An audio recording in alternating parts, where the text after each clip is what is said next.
अनुराग भदौरिया, कौन किसकी चॉकलेट छीन रहा है? जी, आपको भी मुस्लिम चाहिए, आपको भी यादव चाहिए, आज साथ में आपने एक और जाति चाहिए। चॉकलेट किसकी छीनी जा रही है? सुन लीजिए, आज आपने अजय की चॉकलेट, आपने अजय आलोक की चॉकलेट छीन ली। आपने दो सवाल क्या पूछे, वो डर के मारे कह रहे हैं आप मुझे डांट रहे हो। अजय आलोक जी, ये सवाल हम लोग रोज फेस करते हैं अमीश देवन के साथ। रोज वो सवाल पूछते हैं, हम जवाब देते हैं। माना वो कुछ भी सवाल बीजेपी की तरफ से पूछते तब भी जवाब देते हैं। आप दो सवाल में डर गए, आपने उनकी चॉकलेट छीन ली। अब मैं आपको जवाब दे रहा हूं। सवाल यह है कि भारतीय जनता पार्टी बुरी तरह से डरी और घबराई है। आप देखिए क्या किस तरह की वो राजनीति कर रही है। आप कह रहे हैं लालटेन को, आप वापस लालटेन युग में नहीं जाना। अरे भैया, लालटेन ने रोशनी दी है गरीबों के घर, और एलईडी ने बढ़ाया है बिजली का दर और लोग हो गए बेघर। ये हालत की है आपने तो बिजली का कर बढ़ाया उनके ऊपर में, बिजली का दर बढ़ा के बिजली का कर बढ़ाया और परेशान किया उनको। कहां एलईडी जलती है भैया? इसी लालटेन से पढ़ के लोग देश के प्रधानमंत्री, मुख्यमंत्री, ना जाने कितने आईएएस, आईपीएस, ना जाने कितने पत्रकार और इंडस्ट्रियलिस्ट, ना जाने कितने साइंटिस्ट पैदा हुए। और आप लालटेन को बताने लगे कि नहीं लालटेन युग में नहीं जाना है, तो आपके यहां तो बिजली नहीं आती है। अरे पर लालटेन का युग बीत चुका है अनुराग भदौरिया। लालटेन के सारे जिंदगी तो जी रहा है। आपने 1 मिनट बोल लिया, लालटेन का युग बीत चुका है। लालटेन सिंबल होगा लेकिन लालटेन का युग बीत चुका है। अरे मेरी बात सुनिए, अब एलईडी का युग आ गया है। उन्होंने लालटेन की, एलईडी का युग आया है, लेकिन बिजली का दर बढ़ा के जो कर हमसे वसूला जा रहा है जनता से, वो उसकी वजह से। अरे वो बात सही है, लेकिन बिजली का दर कितना बढ़ाया हुआ है आपको पता है क्या? बिजली, मेरी बात सुनिए, आप बोलने तो दीजिए। अरे मैं बोलने दे रहा हूं, लेकिन आप भी ट्यूबलाइट की तरह बात कर रहे हैं। कितने दिन तक गायब? अरे मेरी बात ही नहीं, मैं ट्यूबलाइट की तरह आप बात कर रहे हो, मुझे ऐसा लग रहा है ट्यूबलाइट की तरह आप बात कर रहे हो। मैं कितनी आप लालटेन कर रहे हो, मैं कह रहा हूं एलईडी का युग आ गया। आप कमाल कर रहे हो, बोलिए। मैं एलईडी का युग आया, मैं क्या एलईडी का युग तो तब चलेगा ना जब बिजली आएगी। जब बिजली नहीं आएगी तो क्या होगा? फिर लालटेन तो जलेगी ना जब बिजली नहीं आएगी। तो भाई बिजली भी तो आनी चाहिए ना।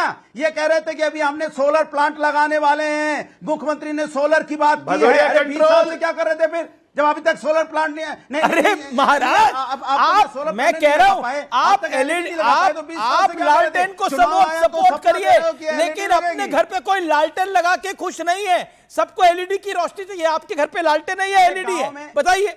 एक सेकंड रुकिए। मैं अनुराग भाई आपसे पूछ रहा हूं, थोड़ा जाती सवाल है। आपके निवास स्थान पे एलईडी है या लालटेन है? बिल्कुल। हाँ बोलिए। आपके घर पे, मैं चॉकलेट की बात छोड़िए, एलईडी है या लालटेन है? अब तो ट्यूबलाइट भी नहीं है। जवाब सुन लीजिए। अरे जवाब सुन लीजिए ना। मैं आपसे कह रहा हूं कि गांव में जब बिजली चली जाती है, कितने घंटों बिजली गायब रहती है, तो लालटेन से ही तो काम चलता है ना। उसमें बुराई क्या है भाई? सेकंड ऑप्शन है ना लालटेन। हो गई कि आप लालटेन की बुराई करने लगे। अरे उसके लिए भी इमरजेंसी लाइट है। आप आरजेडी की बुराई उसके लिए भी इमरजेंसी लाइट है। सेकंड ऑप्शन है, आप लालटेन पे प्राण दिए पड़े हो। लालटेन सिंबल अच्छा है, लेकिन पब्लिक को ना बोलिए लालटेन अपनाइए। अरे साइकिल, पब्लिक को ना बोले लालटेन अपनाइए। साइकिल की बुराई करने का आपको अधिकार नहीं है। आप समाजवादी की कोई बात कह सकते हैं, लेकिन आप लालटेन की बुराई करेंगे, साइकिल की बुराई करेंगे। मैंने तो साइकिल के बारे में कुछ बोला ही नहीं। साइकिल तो हेल्दी है, साइकिल चलाना तो हेल्दी है। मैं खुद चलाता हूं साइकिल, इसमें क्या बड़ी बात है? आप भी चलाते हैं साइकिल, साइकिल चलाना तो हेल्दी है। आप बार बार लालटेन बहुत जरूरी है। लालटेन हमेशा सेकंड ऑप्शन है भाई। आप फंस रहे हैं इस पूरे खेल के अंदर। अब तो ट्यूबलाइट भी कोई इस्तेमाल नहीं करता, अब तो एलईडी होती है। जब आप साइकिल चला के नहीं फंस रहे हैं तो मैं लालटेन चला के कैसे फंस रहा हूं भाई? आपने पूरा वक्त निकाल दिया इन सभी चीजों में। देखिए अनुराग भाई, देखिए मैं आपका बड़ा सम्मान करता हूं और मैं निवेदन करता हूं, अब शांत हो जाइए। 2.5-3 मिनट आप बोल चुके हैं। आके अजय आलोक भी कुछ कहना चाहते हैं। अश्विनी उपाध्याय बैठे हुए हैं, काफी देर हो गई, वो भी बोल नहीं पाए हैं। पहले अश्विनी जी बोल लें, फिर अश्विनी उपाध्याय। ये जो पूरा मामला है, ये जो पूरा योगी आदित्यनाथ ने बात बोली है, ये पोलराइजेशन के लिए, ये ध्रुवीकरण के लिए आरोप यही लग रहे हैं। ये विकास के ध्रुवीकरण को आगे रखना है। नहीं, अब उसके सबके पास फ्रीडम ऑफ स्पीच है। योगी जी ने जो बोला उसको लोग किसी भी एंगल से देखें, लेकिन कड़वी सच्चाई ये है, अमीश जी, पिछले 2000 साल में भारत के 25 टुकड़े हुए, पिछले 200 साल में भारत के 7 टुकड़े हुए, और जहाँ जहाँ घटे वहाँ वहाँ कटे, और घटते घटते ये स्थिति हो गई कि लगातार घटते चले गए। भारत के 9 राज्यों की डेमोग्राफी पूरी तरीके से बदल चुकी है। 28 राज्य हैं, 8 केंद्र शासित प्रदेश, उसमें से 9 राज्य यानी 25% राज्यों की डेमोग्राफी बदल चुकी है। भारत में कुल 800 जिले हैं, 800 जिलों में से 200 जिलों की डेमोग्राफी बदल चुकी है, यानी 25% जिलों की डेमोग्राफी बदल गई है। भारत में कुल 6000 तहसीलें हैं, उसमें से 1500 तहसीलों की डेमोग्राफी बदल गई है, यानी 25% तहसीलों की डेमोग्राफी बदल गई है। भारत के बॉर्डर पे कुल 300 तहसीलें हैं, एक सेकंड आपको रोक रहा हूं। कांग्रेस ने बड़ा वार किया है। कांग्रेस ने कहा है कि योगी आदित्यनाथ नफरत भरी बातें करते हैं, बिहार में योगी आदित्यनाथ वाला मॉडल नहीं चाहिए। कांग्रेस का बड़ा हमला है योगी आदित्यनाथ के बयान के ऊपर। जवाब अश्विनी उपाध्याय, नफरत फैलती है इन सब चीजों से। मैं योगी जी का बहुत सम्मान करता हूं, इसलिए सम्मान करता हूं क्योंकि उनका भी ये मत है कि मानवाधिकार मानव का होता है, दानों का नहीं। दुर्भाग्यवश कुछ लोग दानों का भी मानवाधिकार ढूंढते रहते हैं, तो इसलिए योगी जी इतने पॉपुलर हैं क्योंकि उनको मानव और दानों का अंतर पता है।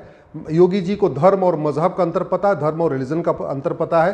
कड़वी सच्चाई ये है कि जहां जहां हिंदू घटा है वहां वहां वसुधैव कुटुंबकम की भावना खत्म हुई है, नारी तू नारायणी की भावना खत्म हुई है, सर्वमंगल मांगल्य की भावना खत्म हुई है, सर्वे भवन सुखने की भावना खत्म हुई है। कड़वी सच्चाई है कि जहां जहां हिंदू घटा है वहां न सेकुलरिज्म काम करता है, न संविधान काम करता है, वहां कुछ और ही काम करता है। और खास तौर पे मैंने अभी ये सुप्रीम कोर्ट में जो नोटिस किया, और आज भी SIR पे सुनवाई हुई है, SIR के पक्ष में केवल एक पिटिशनर है, मेरी PIL चल रही है, पूरे देश में SIR होना चाहिए, और 20 PIL हैं जो कह रही है SIR नहीं होना चाहिए। आश्चर्य की बात है, फ्री एंड फेयर इलेक्शन में सबको कहना चाहिए भैया एक काम करो, फर्जी वोट काटो, फर्जी वोट काटो।